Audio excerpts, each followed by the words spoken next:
ہشام بن عروہ نے اپنے والد عروہ سے خبر دی، انہوں نے حضرت عائشہ رضی اللہ تعالی عنہا سے آپ نے کہا کہ رسول اللہ صلی اللہ علیہ وسلم نے اپنی بیماری میں حکم دیا کہ ابو بکر لوگوں کو نماز پڑھائیں، اس لیے آپ لوگوں کو نماز پڑھاتے تھے۔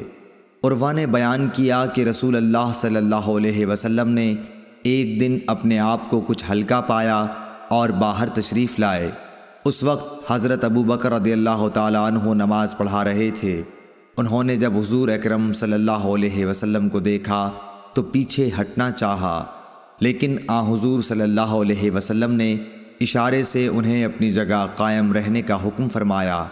پس رسول کریم صلی اللہ علیہ وسلم ابو بکر صدیق رضی اللہ تعالی عنہ کے بازو میں بیٹھ گئے۔ ابو بکر رضی اللہ تعالی عنہ نبی کریم صلی اللہ علیہ وسلم کی اقتداء کر رہے تھے اور لوگ ابو بکر صدیق رضی اللہ تعالی عنہ کی پیروی کرتے تھے۔ صحیح بخاری حدیث نمبر 683۔